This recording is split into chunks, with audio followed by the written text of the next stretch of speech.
जय श्री श्याम दोस्तों, हमारे चैनल में आपका स्वागत है।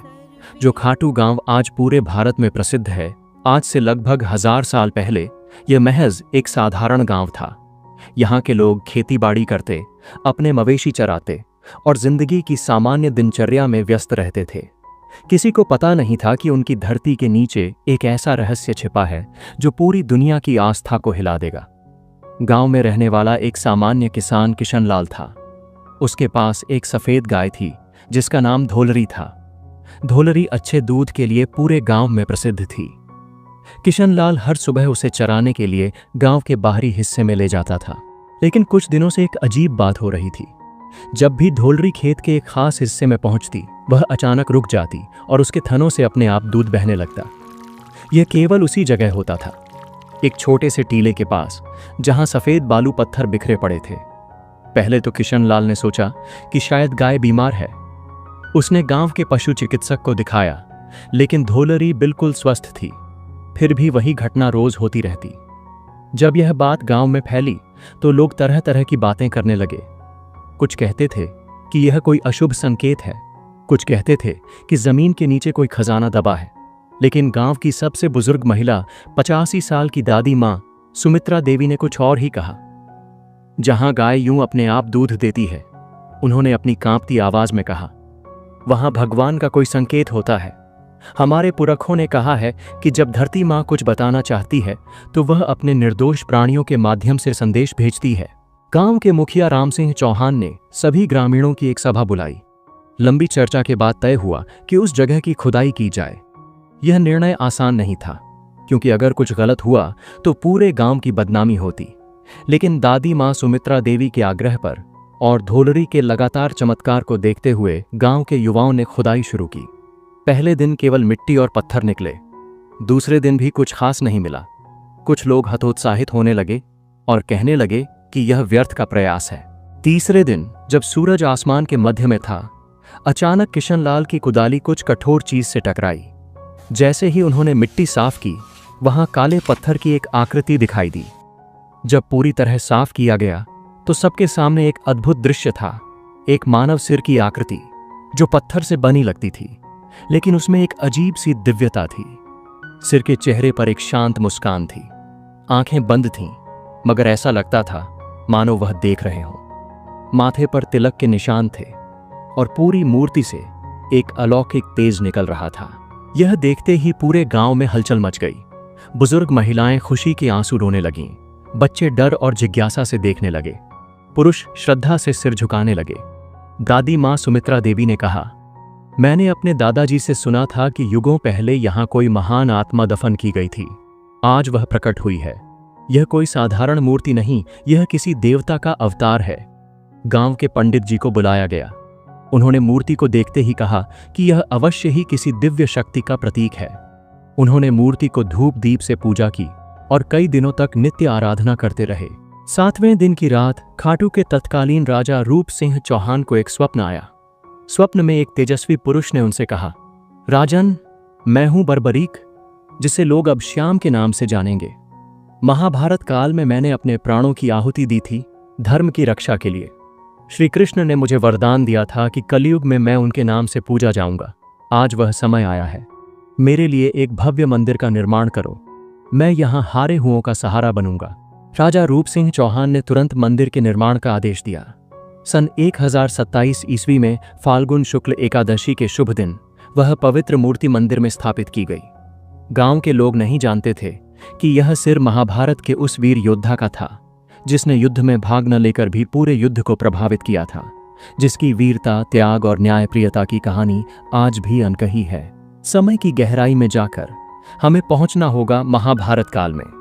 वह युग जब धरती पर धर्म और अधर्म के बीच महासंग्राम की तैयारी हो रही थी। इसी काल में जन्मा था एक अद्भुत बालक, जिसकी कहानी सुनकर आज भी रोंगटे खड़े हो जाते हैं। महाभारत में भीमसेन की पत्नी हिडिंबा से उत्पन्न हुआ था घटोत्कच। राक्षस और मानव के संयोग से बना यह योद्धा अपनी माया और शक्ति के लिए प्रसिद्ध था। घटोत्कच का विवाह हुआ दैत्यराज मोरा की पुत्री अहिलावती से, जो अपनी विद्वता और तपस्या के लिए जानी जाती थी। अहिलावती केवल एक दैत्य कन्या नहीं थी, उसने वर्षों तक मां कामाख्या की आराधना की थी और दिव्य शक्तियों की स्वामिनी बन गई थी। उसे भविष्य दिखाई देता था और वह जानती थी कि उसके गर्भ से जो संतान जन्म लेगी वह कोई साधारण बालक नहीं होगा। जब बर्बरीक का जन्म हुआ तो आसमान में अनोखे चिन्ह दिखाई दिए। पक्षी अलग तरह से गा रहे थे, हवा में दिव्य सुगंध फैली थी और जंगल के सभी जानवर शांत हो गए थे। ऐसा लगता था मानो प्रकृति स्वयं इस बालक के स्वागत में तैयार हो गई हो। बर्बरीक जन्म से ही असामान्य था। 3 साल की उम्र में वह भारी पत्थर उठा लेता था। 5 साल में वह तीर कमान चलाने लगा। 7 साल में वह जंगल के सबसे तेज दौड़ने वाले हिरण को पकड़ लेता था। लेकिन सबसे अनोखी बात यह थी कि बर्बरीक में दया और न्याय की भावना कूट कूट कर भरी थी। वह कभी किसी कमजोर को सताता नहीं था, बल्कि जब भी कोई ताकतवर किसी कमजोर को परेशान करता तो बर्बरीक उसका साथ देता।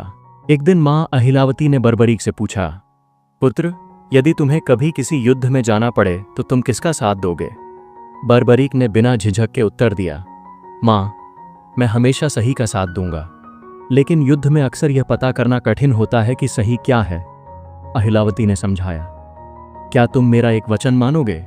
हाँ मां, आपकी हर बात सिर आंखों पर। जब भी कोई युद्ध हो तुम हमेशा उस पक्ष का साथ दोगे जो हार रहा हो, क्योंकि हारने वाले को सहारे की सबसे ज्यादा जरूरत होती है। यह वचन बर्बरीक के जीवन की दिशा तय कर देने वाला था। आगे चलकर यही वचन उसे हारे का सहारा बनाने वाला था। युवावस्था में पहुंचकर बर्बरीक ने निश्चय किया कि वह कोई ऐसी शक्ति प्राप्त करेगा जिससे वह न्याय की रक्षा कर सके। मां की सलाह पर वह हिमालय के एकांत स्थान पर मां दुर्गा की तपस्या करने चला गया। 12 वर्षों तक बर्बरीक ने घोर तपस्या की। केवल फल फूल खाकर, कभी कभी केवल हवा पीकर वह मां दुर्गा की आराधना में लीन रहता। उसकी तपस्या इतनी कठिन थी कि देवता भी चकित रह गए। अंततः माता आदिशक्ति यानी मां दुर्गा प्रसन्न हुई और प्रकट होकर बोली, वत्स बर्बरीक, तुम्हारी तपस्या से मैं प्रसन्न हूं, मांगो क्या चाहिए?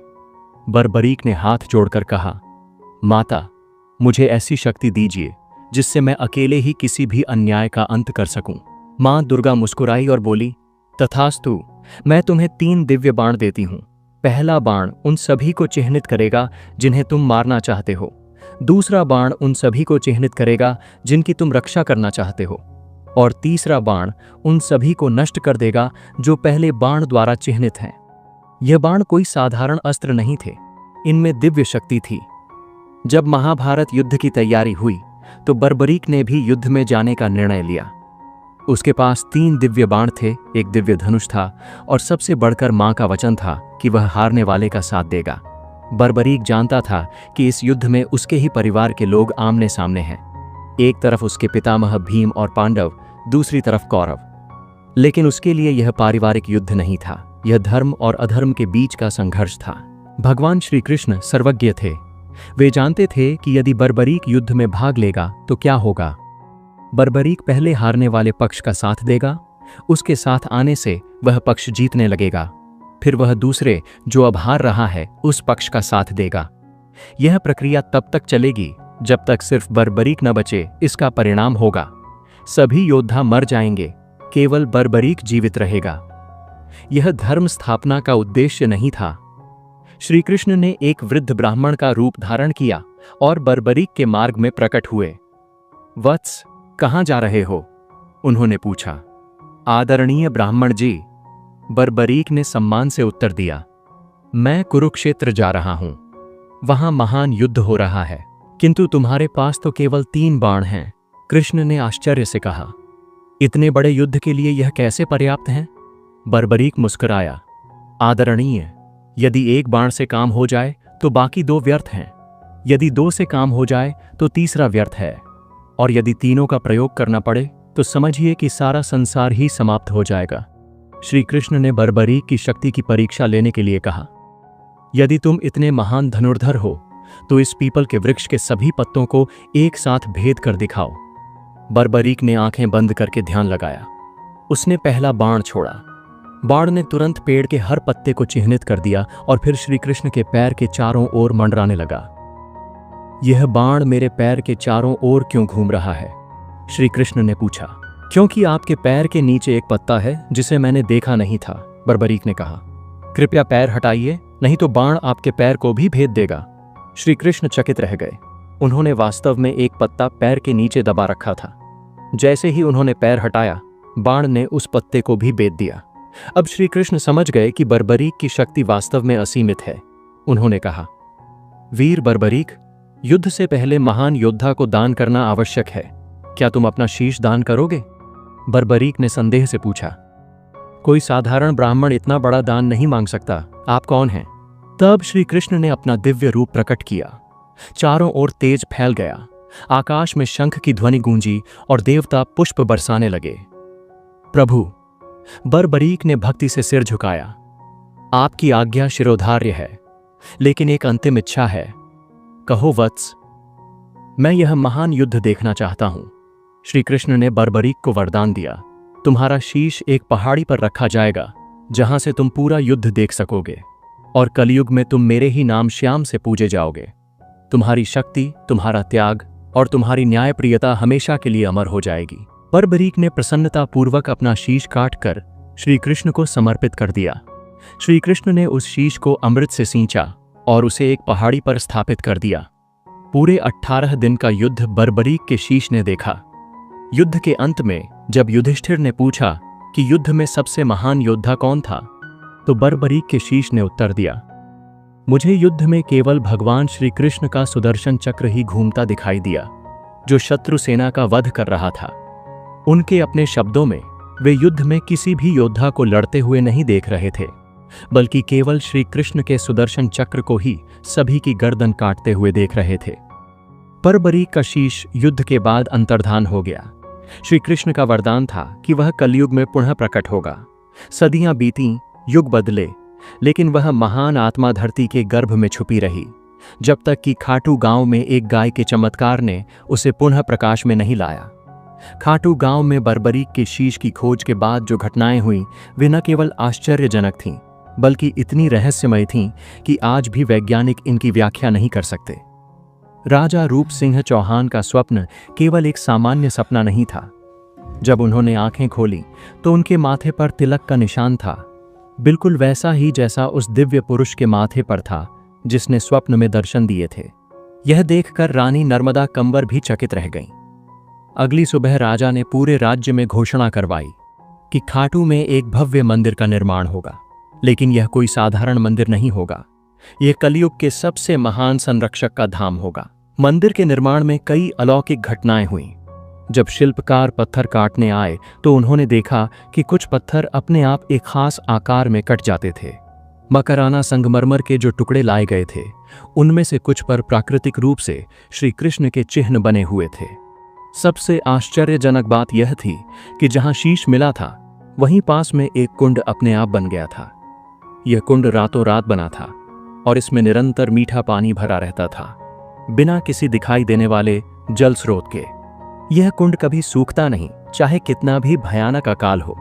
इसका पानी हमेशा मीठा और ठंडा रहता है। इस कुंड का भौगर्भिक सर्वेक्षण करने पर कोई भी भूमिगत जल स्रोत नहीं मिला, फिर भी यहाँ निरंतर पानी आता रहता है। इस पानी में ऐसे खनिज तत्व मिलते हैं जो आसपास के किसी भी पानी में नहीं मिलते। सैकड़ों साल पुराने इस कुंड का पानी हमेशा शुद्ध रहता है, कभी कोई बीमारी नहीं फैलती। श्याम कुंड के आधुनिक चमत्कार। प्रिया शर्मा की कहानी। प्रिया को ब्लड कैंसर था। डॉक्टरों ने हार मान ली थी। उसके परिवार ने अंतिम उम्मीद के रूप में श्याम कुंड में स्नान कराया। 3 महीने बाद जांच में पाया गया कि कैंसर के सारे सेल्स गायब हो गए हैं। डॉक्टर इसे मेडिकल मिरेकल कहते हैं। बीकानेर के एक व्यापारी रामदेव जी को कोढ़ की बीमारी थी। जब उन्होंने श्याम कुंड में स्नान किया तो 3 दिन में उनकी बीमारी पूरी तरह ठीक हो गई। यह घटना इतनी प्रसिद्ध हुई कि दूर दूर से लोग यहां आने लगे। अजमेर की गंगा देवी के पैर में लकवा था। 15 साल से वह नहीं चल सकती थी। श्याम कुंड में स्नान के बाद वह न केवल चल सकीं, बल्कि दौड़ भी सकीं। 1679 ईस्वी में मुगल सम्राट औरंगजेब ने राजस्थान के मंदिरों को नष्ट करने का अभियान चलाया। उसकी सेना खाटू भी पहुंची। मुख्य मंदिर पर हमला करने से पहले सैनिकों ने पास के गौरी शंकर मंदिर पर आक्रमण किया। यहाँ एक प्राचीन शिवलिंग स्थापित था। जब सैनिकों ने भालों से शिवलिंग पर प्रहार किया तो अचानक शिवलिंग से रक्त की धारा बहने लगी। ये देखकर सैनिक भयभीत हो गए। कुछ सैनिकों के हाथ अचानक सुन्न हो गए, कुछ की आवाज चली गई। डरे हुए सैनिक वहां से भाग खड़े हुए और फिर कभी वापस नहीं आए। 1857 के विद्रोह के समय, जब अंग्रेजों और स्थानीय राजाओं के बीच संघर्ष चल रहा था, खाटू मंदिर पूरी तरह सुरक्षित रहा। कहते हैं कि जो भी मंदिर को नुकसान पहुंचाने की सोचता था, वह रहस्यमय रूप से बीमार हो जाता था। 1947 में भारत पाकिस्तान बंटवारे के दौरान जब चारों ओर दंगे हो रहे थे, खाटू में पूरी शांति रही। 1971 में जब राजस्थान में भीषण बाढ़ आई तो चारों ओर पानी ही पानी था, लेकिन मंदिर परिसर में एक बूंद पानी नहीं घुसा। श्याम कुंड का पानी भी बिल्कुल साफ रहा। खाटू श्याम मंदिर की सबसे बड़ी विशेषता यह नहीं है कि यह कितना सुंदर है या कितना पुराना है। इसकी सबसे बड़ी विशेषता है यहां आने वाले भक्तों के जीवन में होने वाले चमत्कार। दिल्ली की सुनीता देवी को डॉक्टरों ने कहा था कि वह कभी मां नहीं बन सकती। 15 साल की शादी के बाद भी कोई संतान नहीं हुई थी।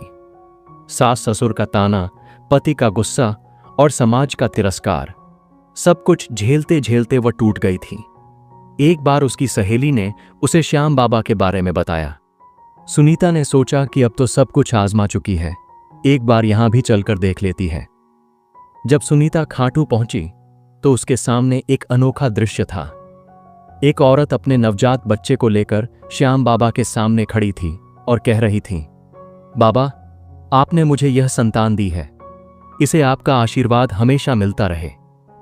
सुनीता को लगा जैसे यह दृश्य सीधे उसके दिल पर चोट कर रहा हो। उसकी आंखों से आंसू बहने लगे। उसने श्याम बाबा से प्रार्थना की, बाबा, मुझे भी मां बनने का सुख दो, मैं आपका सबसे बड़ा निशान लेकर आऊंगी। 3 महीने बाद सुनीता गर्भवती हुई। 9 महीने बाद उसका एक सुंदर बेटा हुआ। जब बच्चा 6 महीने का हुआ तो सुनीता ने वादे के अनुसार 21 फुट का निशान लेकर पैदल यात्रा की। सुनीता के अब 3 बच्चे हैं। वह हर साल निशान यात्रा करती है और अन्य निःसंतान महिलाओं को प्रेरणा देती है। राकेश अग्रवाल जयपुर का एक छोटा व्यापारी था।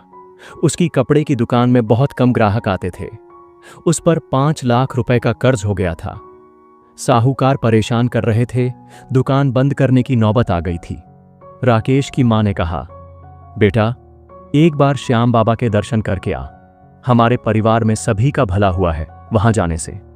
राकेश ने सोचा कि अब तो सब कुछ गया ही समझो, एक बार कोशिश करके देख लेते हैं। उसने निशान बनवाया और पैदल यात्रा की। मंदिर में जाकर उसने प्रार्थना की, बाबा, मेरा व्यापार ठीक कर दो, मैं हर साल आपका निशान लेकर आऊंगा और गरीब लोगों की मदद करूंगा। खाटू से लौटने के 1 हफ्ते बाद राकेश की दुकान में एक बड़ा व्यापारी आया। उसने कहा कि उसे राकेश की दुकान के कपड़े पसंद आए हैं और वह 50,000 रुपए का ऑर्डर देना चाहता है। धीरे धीरे राकेश का व्यापार बढ़ता गया। आज उसके जयपुर में 12 शोरूम हैं और वह करोड़पति है। लेकिन वह अपना वादा नहीं भूला। हर साल निशान यात्रा करता है और गरीब बच्चों की शिक्षा के लिए पैसा देता है। 21वीं सदी में जब दुनिया तकनीक की गुलाम हो गई है, जब इंसान अपनी जड़ों से कट रहा है, जब रिश्ते टूट रहे हैं और समाज बिखर रहा है, उस वक्त खाटू श्याम का संदेश पहले से कहीं ज्यादा प्रासंगिक हो गया है। आश्चर्यजनक बात यह है कि जैसे जैसे दुनिया डिजिटल होती जा रही है, खाटू श्याम में लोगों की आस्था बढ़ती जा रही है। इसके पीछे कई कारण हैं। ऑस्ट्रेलिया की प्रीति पटेल बताती हैं, मैं 15 साल से ऑस्ट्रेलिया में हूं। यहां भी हमारा एक छोटा सा श्याम मंदिर है। हर साल फाल्गुन में हम यहां मेला करते हैं। विदेश में रहकर भी श्याम बाबा का साथ महसूस करते हैं। युवाओं में बढ़ती आस्था।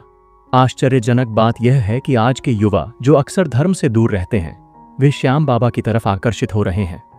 आर्यन गुप्ता का कहना है, मैं एक साइंस स्टूडेंट हूं, धर्म में ज्यादा बिलीव नहीं करता था, लेकिन जब एग्जाम के दौरान बहुत प्रेशर था तो दोस्तों के साथ खाटू गया। वहां कुछ ऐसा अनुभव हुआ जिसे साइंस से एक्सप्लेन नहीं कर सकता। एक इनर पीस मिली। अब हमेशा जाता हूं। निशान यात्रा केवल एक परंपरा नहीं, यह श्रद्धा की जीवंत अभिव्यक्ति है। यह यात्रा रीनगस से शुरू होकर खाटू तक 18 किलोमीटर की है, लेकिन इसमें छुपी है हजारों किलोमीटर की आंतरिक यात्रा। निशान यानी ध्वज की शुरुआत 12वीं सदी में हुई, जब एक गरीब किसान मुरली ने अपनी बीमार बेटी के लिए मन्नत मांगी। उसके पास चढ़ावे के लिए कुछ नहीं था सिवाय अपनी पगड़ी के कपड़े के। उसने उसी कपड़े से एक छोटा झंडा बनाया और श्याम बाबा को चढ़ाया। उसकी बेटी ठीक हो गई। तब से निशान चढ़ाने की परंपरा शुरू हुई। श्याम बाबा का मुख्य संदेश, हारे हुए को कभी हारा न समझें, सेवा ही सबसे बड़ा धर्म है, विश्वास पहाड़ हिला सकता है, सच्चा त्याग कभी व्यर्थ नहीं जाता। यही है श्याम बाबा की असली शक्ति। वे हर युग में, हर काल में, हर परिस्थिति में हारे का सहारा बनते हैं। दोस्तों, अगर आपको ये वीडियो अच्छी लगी हो तो एक छोटा सा लाइक जरूर करें और हमारे चैनल को अब तक सब्सक्राइब नहीं किया है तो आज ही कर लें, ताकि हर नए चमत्कार से आप जुड़े रहें। और कमेंट में जय श्री श्याम लिखकर जरूर जाएं।